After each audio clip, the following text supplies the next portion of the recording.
苏西死后，才得知自己生活的世界是一本名为《末世假千金》是万人迷的小说，而他是书中的炮灰真千金。小千金闯祸，他挨刀；假千金遇险，他拼命。假千金哭2声，4个渣哥就抢了他的医保。最后，他被榨干价值，遗弃在血魔巢中，死无全尸。可能是上天见他死得太惨，他居然重生了。现在是什么时间？苏西打量4周，终于确定他重生在了末世爆发后的第3个月。这时间点是认真的吗？别人都是重生回末世前好抢占先机，囤积物资，我这是捡黄花菜吗？对了，苏西顺着货架走到底，从最里端的杂物架下方拉出一个纸箱。苏西心中警铃大响，前世就是他捡医宝时被叶心柔撞到，叫来几个渣哥，连抢带哄夺了这医宝。这一次他提前1天，居然还能被叶心柔撞见。姐姐，你捡到医宝了，我去喊哥哥们来。妈，大哥，快来，姐姐捡到医宝了。苏西没有去拦。巴啦啦能量，乌卡拉卡，小魔仙变身。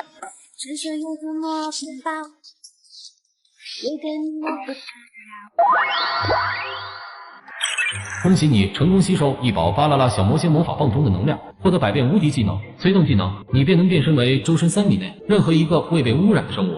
完成变身任务，可获得永久变身能力，还能获得所变生物的天赋能力。消化完这些信息，苏西双眼亮得吓人。这个技能上限有多高，未来有多恐怖，不言而喻。如今他已成功拿回属于自己的东西，完全没必要再留下。姐姐，你要去哪儿？妈，大哥，心柔没骗你们，姐姐真的捡到医宝了，就在她背包里。苏西，心柔说的是真的，拿出来看看。不行。见苏西拒绝，几人眼神都带了不满。姐姐真的好幸运，相比之下，心柔真是羞愧，刀都提不动，只能给妈和哥哥们拖后腿。你可是妈妈的小棉袄，怎么会是拖累呢？苏西，你是姐姐，要懂得让着妹妹。这个医宝先给她用，快点，否则别怪我不客气。心柔从小娇养着长大，没点自保能力，这个医宝就先给心柔吧。确实，这样我们也能放心。大哥叶明川没说话，但那冰冷的眼神表明了态度。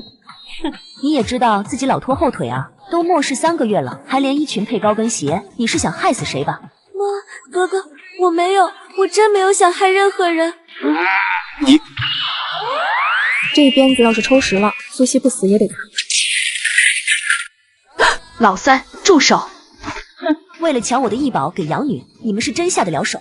从今天起，我苏西和你们叶家断绝关系，从此大道朝天，互不相干。说完，苏西翻身从窗口一跃而下。哥，快拦着姐姐，她带着医宝出去，很容易被人盯上的。苏西，只要你现在回来认错，我们就还认你这个妹妹。狗屎！是精神系攻击，渣老大出手了。果然，叶明川站在商场2楼的窗口，正一脸黑沉地看着他，身旁是叶家众人，皆脸色不善。缓了一会，苏西忍着头晕恶心，吃下一片面包，又掏出水喝了几口，然后强迫自己入睡。只有休息好、恢复好，才能有精力独自应对这残酷末世。不知过了多久，一道渗人的嘶吼划破死寂的夜晚，一对男女正被几只红魔紧追不放，眼看就要被追上，男人突然一把拽过女人冲出去。这就是末世，你永远不会知道那致命一击会来自何方，出自谁手。很快，女人被血魔啃噬的只剩下一堆白骨，旁边被鲜血染红的双肩包里鼓鼓囊囊的，目测装了不少东西。苏西悄然冲到马路中间，拉起双肩包，打算快速返回。怎么样，发现可疑人员了吗？四周我探查过，没见到人。我们查了3栋楼，发现有一栋内有脚印，顺着摸查，那人很可能翻墙离开了。你们有没有看到有人从这小区出来？没有，我们一直守着大门，没见到有人出来。这么多人，外加异能者，就为了一背包物资？走！一切恢复静寂，苏西立马从树上下来，顺着围墙向前狂奔。他记得前方拐弯处有一个下水道，之前末世爆发没几天，叶心柔曾路过此地，差点被一只异变老鼠咬到。几个渣哥便将那异变老鼠连带下水道里的生物全部斩杀。线下倒是帮了他，下水道四通八达，可能是他现在脱身的唯一办法。与此同时，一个男人被打得满身是血，惊恐的不停磕头求饶。我真的没有捡什么背包，我这2天一直都没出过门。其余几人很快将整个房间搜查一遍，那人摇头，没有，既无用，那就杀了，继续找，掘地3尺也要给我找出来。这些男人连求饶的话都没来得及说出口，就被冻成了冰雕。小区内一个个火球砸下，周围的绿植烧成一片火海。苏西之前藏身的大树被一个足球大的火球砸中，瞬间燃起熊熊大火。你去看看4周有没有下水道什么的，进去看看。此时，苏西瞪着眼前这道墙，想打人。前路被堵，后路追兵，难不成天要亡我？突然，探测到未异变的生物，一只黑色小蚂蚁，可进行变身。是否选择变身？选择临时变身，你将变身为蚂蚁3个小时，时间到便会结束变身。日后此类生物将被剔除可选行列。选择永久变身，需完成以下任务：以蚂蚁之身存活24小时，移动比自己重的物资，行走1万步。完成任务，你将获得永久变身蚂蚁的能力，同时获得升华版的蚂蚁天赋万象之力。请进行选择。真是绝境逢生啊！苏西当即便决定进行变身，又突然想到，为何那些人如此紧追不舍一个背包？不行，先把背包搜查一遍再说。很快，一根镶绿宝石的楠木簪显露出来，还真有一宝，还是空间系的。前世魂飘的那6个月，他见过不少人激活异宝的场面，这古风楠木簪就是其中之一。这里有个下水道。成功了！苏西精神一振，意识出现在一个封闭的空间，来不及欣喜，就听到有急促脚步声快速接近。收！我选永久变身。你已选择永久变身，变身开始。嘿嘿。紧跟着，一群人快速冲了进来，火球、强电筒将过道照得通明。这个女人为了躲避末世小队的追击，跑进下水道，变身成一只小蚂蚁。紧跟着，一群人快速冲了进来。我去，光线这么亮，不会发现我吧？好在那群人扫视一圈，根本没注意到地上有一只小蚂蚁，便迅速撤离。这关算是有惊无险的过了。接下来的尽快完成变身任务，才好去大展身手。最后，苏西找到一根风干的木屑，估摸着比他现在重一点点。每走一步，代表距离的数字组也跟着变化。5分钟后，照这个速度，1000步就是50分钟，1万步就是500分钟，加油！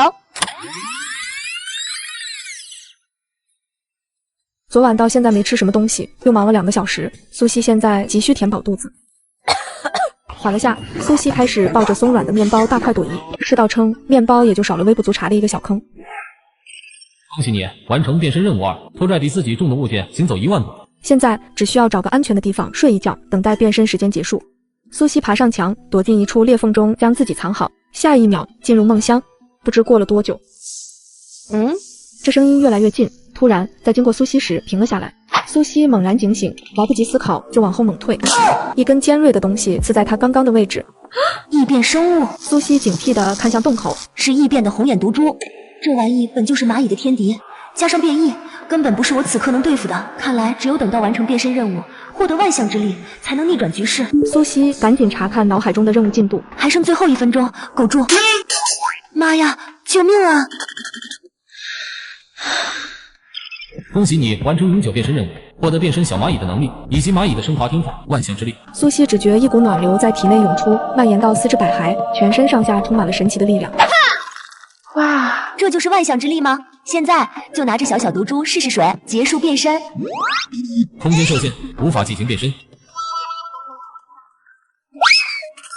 苏西跟着冲出洞口，结束变身。嘿嘿，没想到吧？这才是姐的本体。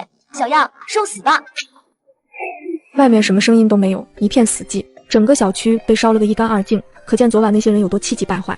躲到安全的地方，苏西开始盘算接下来的事情。蚂蚁虽然体积小，隐蔽性强，但移动速度太慢了。如果能获得一个速度类天赋叠加一下，就完美了。以速度见长的生物猫，但以现在的生存环境，未异变的猫很难存活。一只异变鼠就能碾压一只未异变的成年猫。除了寻找符合变身的生物，第2个重点就是寻找异宝。前世我魂飘的6个月，倒是见过不少异宝。苏西当即将前世遇到异宝的地点都仔细回忆一遍，牢牢记在心中。最后一件事就是物资了。末世3个月了，想找到野生物资全凭运气。现在已经和叶家决裂，那我拼命寻来的物资肯定要拿回来。思及此，苏西顾不得休息，立马动身前往叶家所在商场。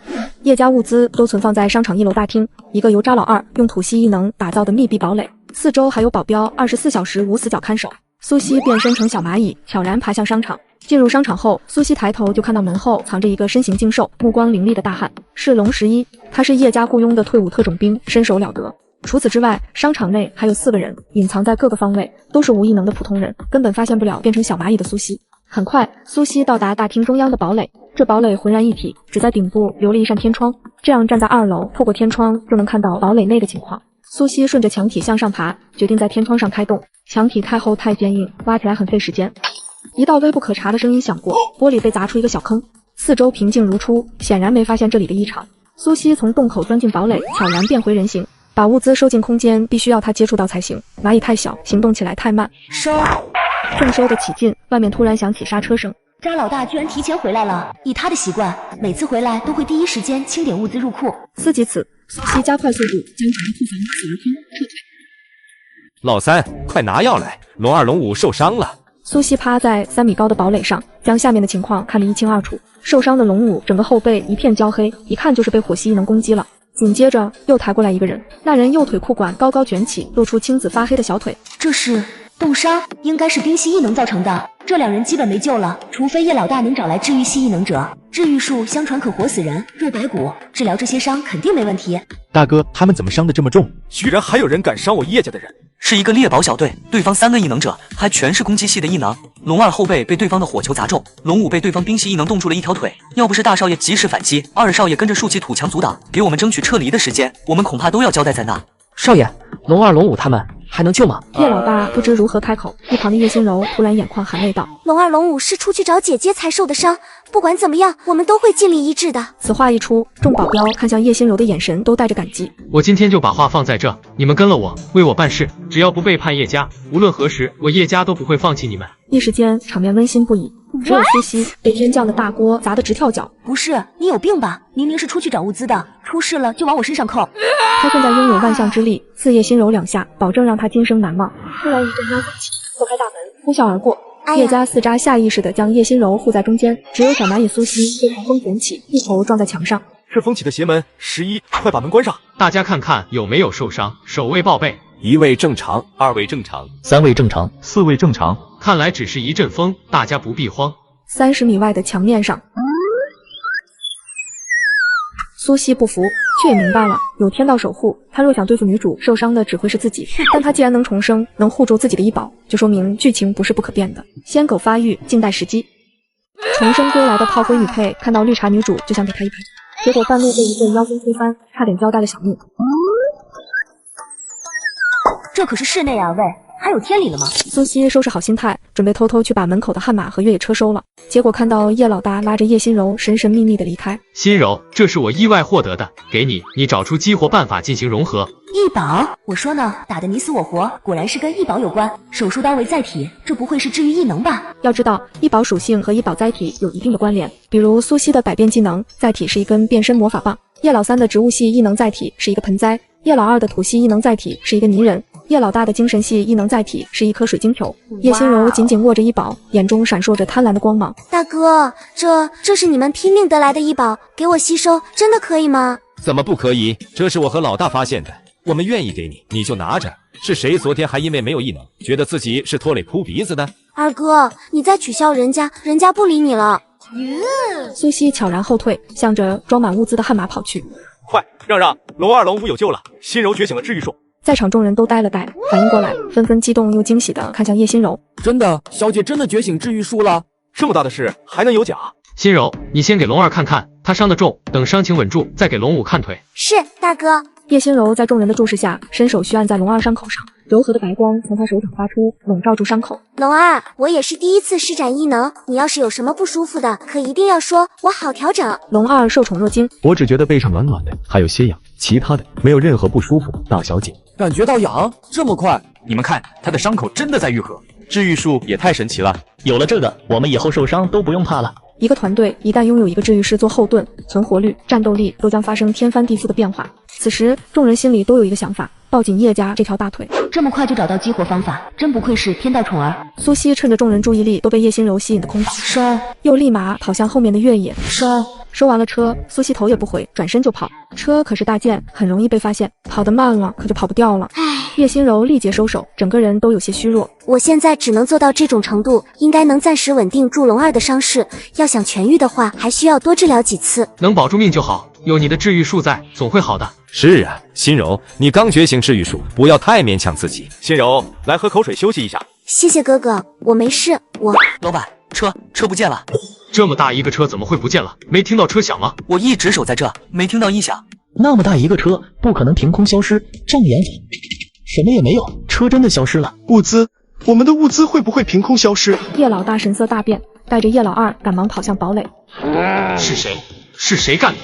嘿嘿，这一趟简直赚翻了。苏西美滋滋往角落爬了爬，找了个舒服的位置开始休息。一夜好眠。清晨，苏西伸了个懒腰，从角落里爬出来。强哥，叶家人真把那个异宝激活吸收了？有人？什么时候异宝这么好破解了？前后还不到半个小时吧？对方确实获得了治愈术，好像是叶家的小女儿，还治好了被我们重伤的2人。这下真要打起来，若是不能一举击败对方，拉扯起来，我们肯定耗不过。但这一仗肯定要打，3天之内痛失2个异宝，老大肚子里憋着火呢，异宝没了没办法。当然咱们可以抢过来了。叶家那小妞我见过，长得不赖。叶家在末世前也是豪门，抢来给老大当女人也不错。3天内痛失2个异宝，这群人不会就是被我抢了异宝，又和叶家对拼的那伙人吧？又有人来了。苏西往窗后躲了躲，透过窗户间的缝隙偷偷看向门口，一个男人大步走了进来。老大。苏西看清此人长相，瞳孔微缩，此人正是叶心柔的忠犬之一，未来最大猎宝组织夜宴的幕后大 boss 陆燕。谁在那里？这声沉喝将苏西拉回现实。他看到我了？不对，我躲得很隐蔽，那就是我刚刚走神盯着他看，被他察觉到了，好敏锐的洞察力。苏西承受着身边传来的恐怖压力，有些纳闷。这次我护住了自己的异宝，改变了剧情走向，结果隔天叶心柔就重新获得另一件异宝，还提前和陆燕扯上了关系。怎么感觉我的处境比上一世还不妙了？得抓紧时间把那2个物资点收了，今早出发去良城收集异宝。3个小时后，苏西顺着记忆找到这里，大桐树废弃厂区都对上了，是第1个物资点没错了。苏西扔了个石头进去，厂区内依旧一片静寂，像一座死城。厂房里面横七竖八堆满各种化工废桶，应该是存完物资后做的掩护。以他现在的实力，轻轻松松就能将这些废桶搬开，但这样做势必会闹出动静。谨慎起见，苏西变身小蚂蚁的形态，顺着桶与桶之间的缝隙，很快找到了地下室的入口。爬到地下，苏西又屏气听了听四周的动静，没有异常。他直接取消变身，取出一把手电打量地下室，其中一面墙下堆满了物资。苏西毫不客气，将其全部收进空间。收完已经是晚上10点多。苏西简单吃了东西，喝了水，再次变身小蚂蚁，顺着墙壁回到地面。他决定在这里休息一晚，明天一早再去第2个物资点。第2天天蒙蒙亮。脚步声越来越近，似乎是直冲这里来的。难不成是那藏物资的老板提前过来提货了？叶老大，就是这，我老板之前买了不少东西，还是我帮着搬的，就藏在厂里的地下室。这些废桶和外面的杂物，我当初做了记号，现在都还没被移动过，物资应该也没事。这些废桶里都装满了水，特意让工人用机器堆进去的，用来封堵入口。轻的40-50斤，重的100-200斤。我这个月每天用半块方便面顶着，都没吃饱过，虚的厉害，是搬不动了。还请叶老大想办法把这里的废桶清理出去，藏物资的地下室入口就在这些废桶下。吴总不必紧张，只要你说的属实，我们自然也不会亏待你。我们先把这里清理出来，拿到物资再说。我力气大，我去把这些桶都挪出来。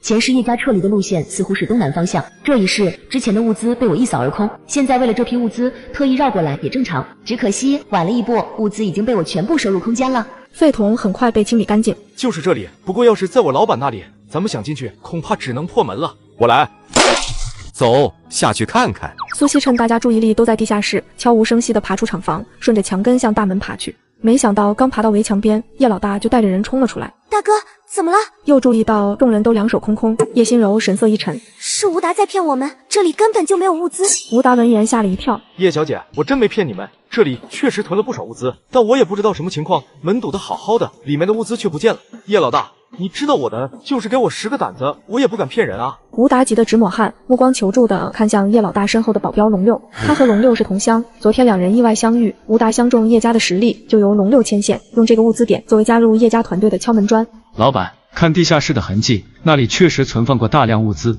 只是被人先一步弄走了。那些痕迹还很新，应该是刚搬走不久。二哥，会不会是土系异能打地洞进去的？我查看过里面墙壁和地面，没有土系异能的痕迹。那好端端的，那么多的物资总不会凭空消失不见吧？叶老大猛然想到什么，神色大变，他看向四周，精神异能无声展开。围墙边，苏西正奋力前行，突然听到身后异常，立马转身，一只拇指大的异变蜘蛛吊着一根蛛丝从空中滑下，向他扑来。苏西立马做好防备，那蜘蛛却突然噗的一声爆体而亡。苏西瞳孔微缩，来不及细想，立马飞奔狂跑。你有没有遇到过这种情况？明明门口堵得好好的，里面的物资却不见了。叶老大，你知道我的，就是给我10个胆子，我也不敢骗人啊。叶明川猛然想到什么，神色大变，他看向四周，精神异能无声展开，而罪魁祸首苏西早已逃之夭夭。在这只血魔背后，跟着乌鸦鸦一片血魔。糟了，肯定是我们闹出的动静惊醒了厂里的血魔，他们围过来了。我们快撤！怎么了？老板，外面全是血魔，起码3000只。什么？哪来那么多的血魔？出去行不通了，我们先去地下室躲一躲。快，老三开路，老二注意防护，龙6、龙7、龙8断后。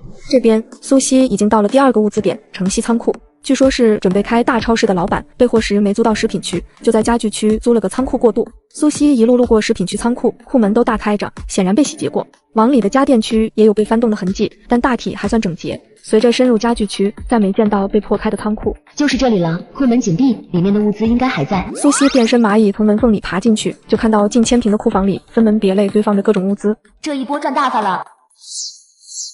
忽然，脑海中涌入一股信息流，探测到未异变的生物，一只小橘猫，是否选择变身？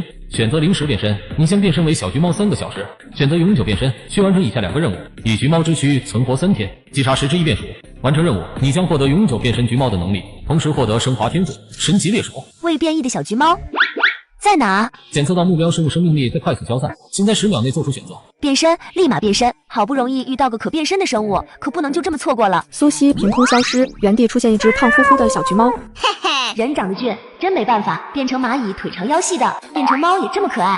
将整片区域逛完，天色已经暗下来，目前囤的物资已经够苏西躺平几年都用不完。苏西在路边找到一棵梧桐树，爬了上去，从空间里掏出一根牛肉干，边吃边观察着四周。透过月光，有些屋子里隐约能看到僵立着的身影，是血魔；有些屋内却跳动着一些猫狗等影子，是异变的宠物。异变动物杀伤力可比血魔恐怖多了，这也是他宁愿睡树上，也不愿摸黑进屋冒险的原因。时至半夜，平静的夜空突然被一道凄厉的猫叫打破，苏西吓得一个机灵，起身观察。漆黑的屋内有一抹柔和的白光闪耀，异宝。突然，白光消失了。被人收起来了，还是被人吸收了？下秒，苏西警惕地看了看四周，直接一跃翻跳到小院围墙内。这是一个老小区，楼道口黑咕隆咚的，忒吓人了。苏西不敢进去，便直接顺着墙往上爬。屋内一片寂静，异宝的光为什么突然消失呢？又是一声凄厉的猫叫，把苏西魂都吓飞了，直接从空中掉了下来。这畜生还真能跑，猫本身就敏捷，异变后各种属性再次提升，难抓是肯定的。哼，再难抓不还是被追死了？敢偷吃我的东西，不行，我得上去把这野猫拿下来，剥皮抽筋才解气。那你速度快点，拿了猫我们快撤。猫叫得这么大声，再惊动周围的血魔围过来就不好了。马上下来了。我的天，怎么了？那猫没死，咬你了？不是，跟我走。很快，2道模糊的人影出现在墙头上。发生什么事了？有好东西，你跟我来就对了。好东西坏了，白猫死的地方正好是我之前休息的地方。刚刚爬上树的那人肯定是看到异宝了，不行，那是我先发现的，谁也不能抢。苏西噌的跳起，快速爬上2楼窗台。是异变兔子，2楼，咱们杀了这兔子，明天吃红烧兔肉。红眼睛，兔子。苏西心中的恐惧瞬间消散，一顶抛碎窗玻璃，向着屋内的白光就冲了过去。屋内有动静，有人想渔翁得利。2楼，快别理这兔子了，先进去抢异宝。靠，异宝不见了！苏西头也不回，一路狂奔，来到一处高楼办公区，确定安全，苏西从空间里取出异宝。异宝居然是一只红海星。海星是水里的生物，要不先倒点水试试？异宝的激活方式千奇百怪，没准真相就这么简单呢。说干就干，苏西立马从空间里取出一瓶矿泉水，伸出小猫爪在瓶身上刺出几个洞，然后把水倒在异宝海星上。1秒、2秒、1分钟过去了，没收到任何提示。方法不对，还是方式不对？苏西又从空间里取出一瓶水和一个脸盆。海星生活在海底，这下给它放到盆底，应该可以吧？时间1分1秒过去，依旧没有提示音响起。看来是不行了，浪费了2瓶水，真造孽啊！突然，一声清脆的破裂声响起，盆里闪现出炫彩的光芒。激活了！苏西一爪子将海星勾起来，一股充满生机的能量涌入他体内。恭喜你成功激活异宝海星，获得异能超凡自愈。只要不死，你所受的伤便会以100倍速度自愈，断肢亦可再生，且不会留下任何后遗症。100倍自愈，断肢再生，这么牛的吗？这相当于间接提高了他的战斗力。2人对拼，我捅你一刀，你丧失战斗力；你捅我一刀，我缓一会就能再战，有种自带奶妈的既视感。开开心心的用完早餐，外面已经天光大亮。苏西心满意足的离开，向着附近的超市跑去。畜生！这谁啊？见面就下死手，不过声音听着有些耳熟。没断奶的野猫崽子还挺凶，看你蹦跶到几时！马脸汉子冷笑一声，向着苏西抬了抬手。原本插在地上的大铁钉突然震动起飞，调整角度后，唰的刺向苏西。精细异能者，好汉不吃眼前亏，先撤！想跑？苏西怒了，一爪子将大铁钉拍进地里。怎么回事？马脸男又对着路边的废车催动异能，车身轰轰震动不已，他的异能没有消失。是这猫有问题，看起来也就2、3个月的小猫仔，居然能硬扛我的异能。我居然从一只猫的脸上看出嫌恶。苏西猛力将铁钉甩出，直击马脸男腹部。想把我扎成刺猬，我先在你身上开个洞。连我都只能将铁钉打入地下3公分，这只小猫仔居然能将其整个钉入地下，这力道得有多大？马脸男惊骇的一时忘了反击，苏西趁机几个蹿跳，猛地扑向马脸男。马脸男仓皇出手格挡。远攻类的异能者被近身后就是这么废物。二龙！一道惊呼如平地惊雷响起，苏西突然想起为什么觉得这人声音耳熟了。原来这就是昨晚那2个人，还真是冤家路窄，有抢异宝的过节在，这人就更不能留了，免得再生事端。苏西抬起猫爪，用了10成力抛下。畜生，你敢！10几根钢钉悬浮空中，对准苏西如火箭般射来，同时一条水箭也急射而来。苏西大大的眼睛转了转，痛得跳开来。不！你这该死的野猫，你害死了二龙，看我不杀了你，给二龙报仇！很不错的攻击方式，水墙可做防御盾，从水墙中凝聚水箭，也比凭空凝聚水箭快很多，攻击力成倍提升。就是不知道这人能坚持多久。果然没坚持半分钟，矮胖男面前的水幕就消失了。受死吧！矮胖男却猛地后仰躲开攻击，一支早就凝聚好的水箭从他身后飞出，狠狠刺了过来。开了灵智又如何？畜生就是畜生。来不及查看伤势，苏西再次扑向矮胖男，必杀一击失败，矮胖男后继无力，只能眼睁睁看着苏西带着熊熊怒火呼啸而至。找了个安全的角落躲起来，苏西赶紧查看伤口。断尾处并没有想象中血淋淋的模样，反而已经止了血，开始愈合。这效率，超凡自愈真不是吹的。这天赋还能断肢再生，那断掉的尾巴也能重新长出来吧？从伤口以及周围痕迹来看，这2个人都是异能者，一个金属系，一个应该是水系。现场应该还有第3个异能者，这2人合力攻击却不敌，被反杀。但奇怪的是，第3个异能者却一点痕迹都没留下，大概猜测是力量系。陆燕怎么会在这？啊！谁这么凶狠，居然把人的脑袋都打碎了，也太恶毒了！叶心柔怎么和陆燕在一起？剧情提前了。看陆燕的举动，2人目前应该还没擦出火花，溜了。突然，货架上一个猕猴摆件毫无征兆的滚落。谁？啊！陆燕是老鼠，是异变鼠。天啊，全是异变鼠！不会是遇到异变鼠潮了吧？老大，我们撤吧。走。你敢信这只小橘猫居然是一个人变的？但现在它被一群变异鼠包围了。啊！陆燕是老鼠。走。这特马每次遇到叶心柔都没好事。不对，苏西突然想起自己还有变身任务没完成，击杀10只异变鼠。虽说是送上门来了，但这送的着实有1点多啊。正想着，脚下突然响起滋滋声，一只肥硕的老鼠从地下钻出来，疑惑地打量着四周。很明显，这只鼠打错地洞出口了。异变鼠抽了抽鼻子，兴奋地向着牛肉干的方向跑来。苏西咻地窜下来，一猫爪拍在异变鼠头上。变身任务进度+1。苏西叨着肉干蹲在角落，等待第2个倒霉蛋。很快，变身任务进度+2、+3、+4。连拍3只异变鼠，到第4只时，那只异变鼠终于反应过来，转身就跑。苏西冲过去，一掌拍扁它，但还是晚了一步。异变鼠死前发出了尖锐的鸣叫示警，下秒，如红色星河般的变异鼠群向这边冲来。我的妈啊，这太吓人了！尼玛，怎么还追？猫抓老鼠天经地义，是不是玩不起？竞技的各种建筑内，不少幸存者亲眼目睹这壮观的一幕，都大为震惊，大感疑惑，以至于在久久的未来，还时常有人提起这一晚的奇景。为什么就没有一个猫出来帮忙分担一下？我快要跑不动了。没别的办法，苏西脚下一转，冲着万象野生动物园狂奔而去。苏西只是在末世前刷到短视频，知道这个动物园有蟒蛇区，但具体在哪个位置，他还真不知道。穿过一片树林，什么也没有；冲过一片草原，也什么也没有。难不成这里的动物都跑了？这里怎么有堵墙？身后那群穷追不舍的异变鼠群突然一个急刹车，吱滋滋的叫个不停，声音惊恐又慌张。这啥情况？要死啊！苏西二话不说，直接一个反身跳，挤进身后的异变鼠群内。是你有病啊！巨蟒被吵醒，正愤怒地扔下10数米长的野干猛地一扫，就小说是只异变鼠，跟着一个猛冲进仓皇逃窜的鼠群中，再次满天鼠哎呀妈呀，快憋死我了！苏西在地底挖了整整1夜，终于从动物园逃出来了。下秒，苏西一个飞扑，变身任务进度+1，击杀异变鼠，任务完成。昨天一路追击中，他又反杀了几只跑得快的异变鼠，加上之前的任务正好差一个，正纠结呢，就有好心鼠送上门来了。现在只需要等到50，变身任务就能顺利完成了。恭喜你完成永久变身任务，获得变身小猫咪的能力，获得猫咪升华天赋，神级猎手。终于完成了，试一下效果。不但速度变快，连反应都快了许多。至此，蚂蚁最明显的短板算是补上了。从重生后发生的种种来看，所有事件都在提前，异变生物潮很可能不到7天就会爆发，必须及时避退到山上，才能安全躲过这场浩劫。保险起见，苏西决定3天内到达玉石山。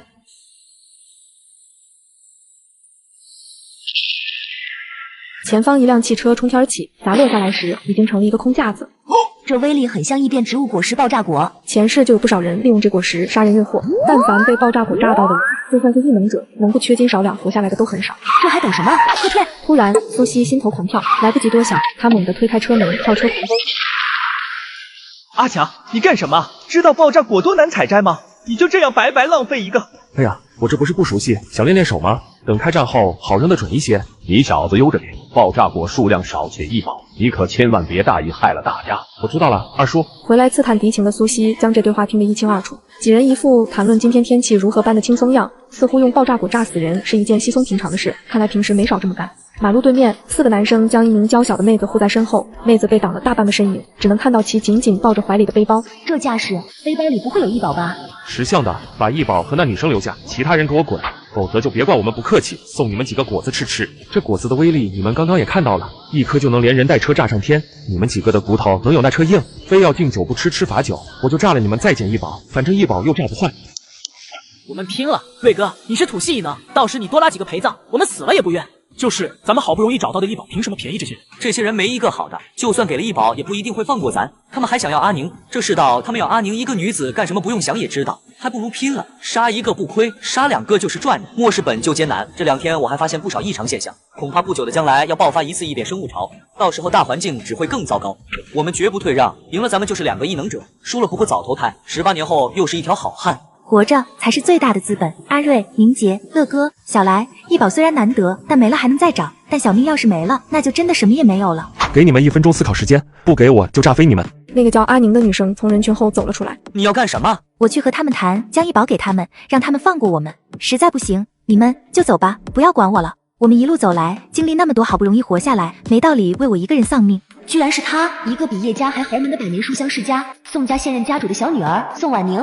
苏西想了想，从空间里取出一把特制弹弓，对准张强的脑袋，只要他敢妄动，就赏他一缸球吃。我可以把异宝给你，但你必须放我的同伴离开，不能为难我的伙伴。宋大小姐，以你目前的处境，你没有讲条件的资本，乖乖听话，拿着异宝过来，红本少爷开心了，说不定就放他们离开了。这果子的威力，刚刚你也看到了，不用我再演示了吧？宋婉宁，你再不过来，我可就砸了。这是个好时候啊！突然，苏西注意到宋婉宁身后的一名男子脸色变幻，目光闪动。有情况！1分钟时间到。那男子猛地扯过宋婉宁，抢了他的背包，然后整个人猛地下沉，没入地面。贱人，敢耍花招，都去死吧！爆炸果落地，轰然炸开，将所有人掀翻。害人终害己，活该！